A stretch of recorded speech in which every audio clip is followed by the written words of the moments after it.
Okay, this is chapter 3 from The Secret of Revere, Sarah Revere by Anne Rinaldi.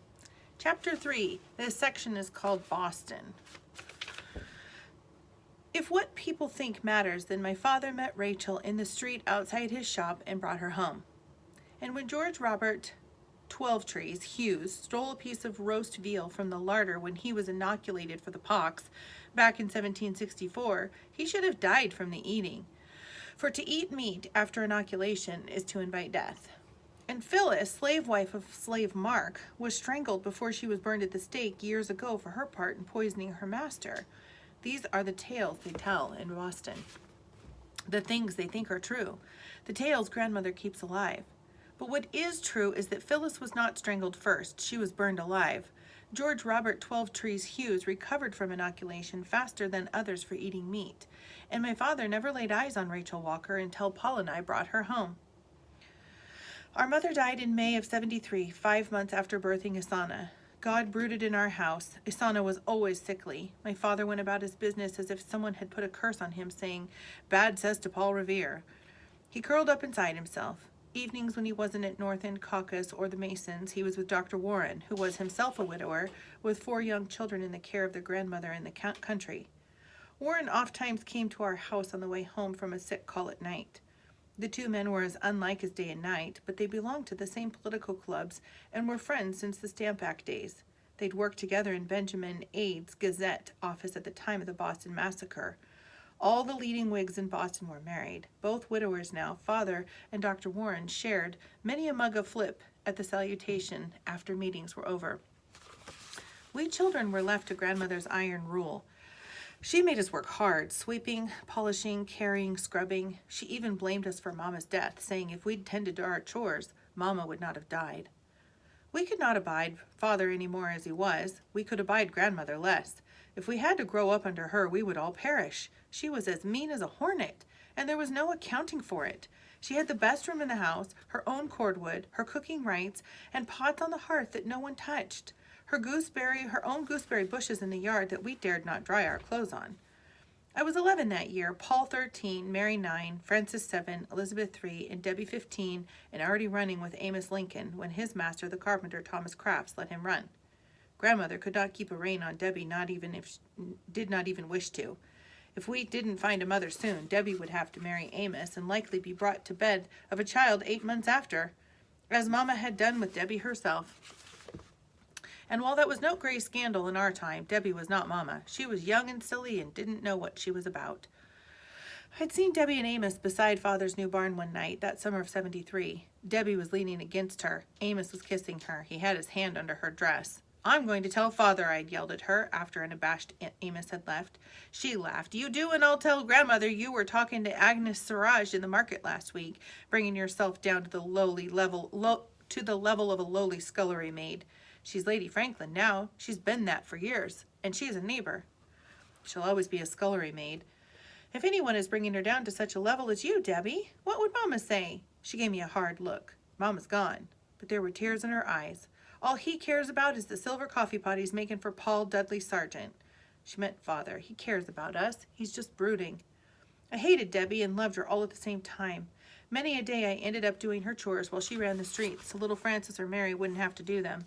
Part of why grandmother spoiled her so was because she flattered, cajoled, contrived, and lied to get her own way. It was not her fault.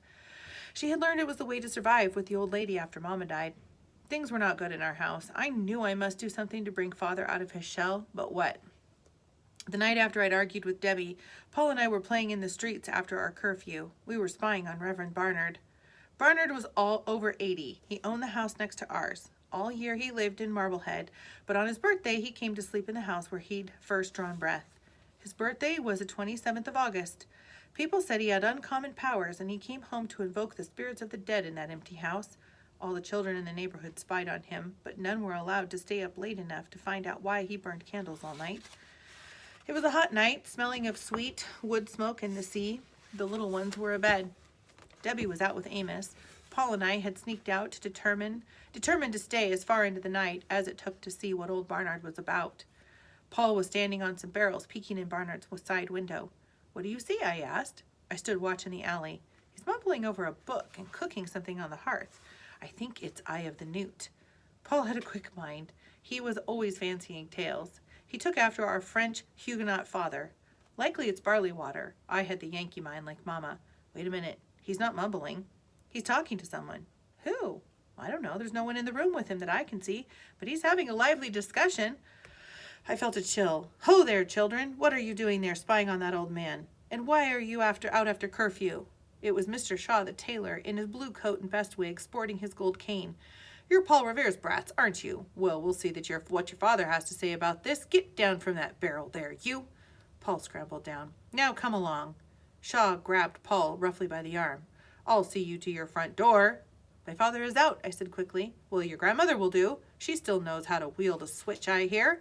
Are those Paul Revere's children? They're waiting for me. The sweet voice came from the dark like an angel would sound, if I believed in angels. Which I didn't, because people who did had popes in their bellies, which is what they said in Boston about anyone who's sympathetic to Catholics or their ways. Miss Walker? Mr. Shaw dropped Paul's arms to take his hat off to her. Are you telling me these rude children are waiting for you? Of course. They were to meet me and escort me to their father's shop. I've need to see his wares, and he couldn't be here this evening. Hello, Paul. Hello, Sarah. We stared. We'd seen her about on North Square, same as we'd seen a lot of people, but we'd never met her. How is baby Asana? She asked. Doing poorly. Paul, with his quickness, minded that she was going to help. Is it the silver-backed looking glass you're after? Yes, will you show it to me? Paul bowed. I'd be honored. He looked at me. This is the lady Agnes Suraj told us of when we met her in the market last week, Sarah. Don't you remember? Of course, but I'd quite forgotten. Agnes Suraj, or Lady Franklin, had dropped a package. Her little Negro boy had his arms full. Paul picked it up for her. Awash in silk and lace, she'd smiled and spoken with us. And how is your dear father these days? When I married my Harry, your parents were the few in town who would speak to me. Before we'd known what we were about, we'd told her of our father's melancholy. He needs a new lady friend, she'd said. I'd send that nice Rachel Walker by. Agnes was a Tory. Her husband, Sir Harry, dead now, had once been collector of the port. But father said he had never bothered merchants when they went against the navigation acts of England and smuggled. I told you Miss Walker would be around soon, didn't I, Sarah? Paul asked. Are you coming? I smiled at Mr. Shaw and ran after them, right to our front door, while that esteemed gentleman stood with his mouth open, not knowing whether to apologize or shake his gold cane at us. That is how we brought our new stepmother home for the first time. It is true, not what people think, and it matters. Just before we went in the front door, a thought came to me, and I tugged at Rachel's arm. Yes, Sarah? I think you oughtn't tell our grandmother that Lady Franklin sent you. She hates Lady Franklin. She smiled. Lady Franklin didn't send me, Sarah. No one sends me anywhere. She simply reminded me what lovely silver hand mirrors your father makes. He is the finest silversmith around, you know. Now stop worrying so. She met my eyes with her own, and from that moment we were friends. Baby Asana was screaming when we went inside. Grandmother, who would usually quiet her, was having no luck. Give me a sugar teat, she ordered as we came in the door. Where have you two been? Sneaked out the window again, I suppose. If I wasn't so tired, I'd switch you both. She would, too. Then she saw Rachel. Who is this? Grandmother, this is Rachel Walker, Paul said. She wants to see father. The old lady took her measure. I'll wager she does. Half the women in Boston do. You're a plainer piece than some of the others who've come round asking to see his wares. Grandmother! I was at the kitchen hearth, dipping a cloth in sugar water and winding it tight for Asana to suck on. While it was true that Rachel wasn't pretty, she wasn't an offense to the eye either. It's all right, Sarah. I don't mind, she said. Mind? I'll say who's to mind what's in this house. Without me, they'd all be living in filth. Well, what do you want with my son? I heard he makes the loveliest silver hand mirrors. Rachel stepped forward and held out her arms for the baby. Grandmother handed Asana over, and as soon as Rachel took the child, Asana stopped crying. This was no mean feat, and even Grandmother was taken with it. Sit, she invited. Sarah, make tea. You know where I keep my supply. I hesitated. Grandmother drank her tea. The rest of us didn't. The small tax on it was the only remnant of the trouble with the crown we had now, but trouble it still was, and my father said there would be soon more. He forbade tea in the house. This, though the patriots were all fighting amongst themselves, and people in Boston were tired of mob activities and the dire predictions of Sam Adams. Well, Grandmother snapped, what are you waiting for, Sarah?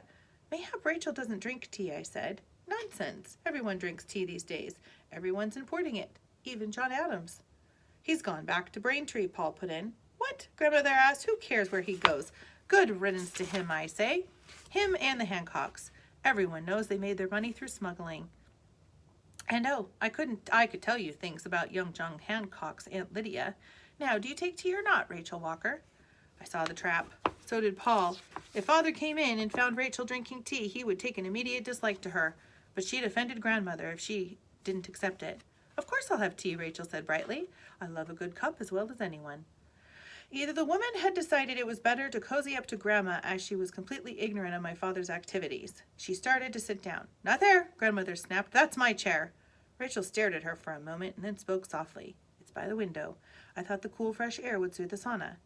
They faced each other. Paul and I waited, each holding our breath, knowing the balance of our future lay in Rachel's ability to stand up to Grandmother. The old woman was tired. It showed in her voice when she spoke. Certain things in this house are mine. I pay board, I have my chair, my sewing corner, my room, my pots, my food in the larder. If I so much as borrow a bit of sugar, I put it back. As it should be, Rachel said, still poised beside the chair. Your mother was Rachel Carlisle, was she not? Grandmother asked. Yes. I knew 2 of your great aunts. They lived in the foster house, close to the one we once rented from Dr. Clark. Yes, Rachel said again.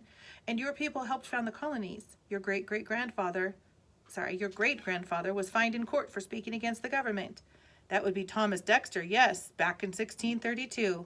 The Hitchborns have always been thorns in the side of government.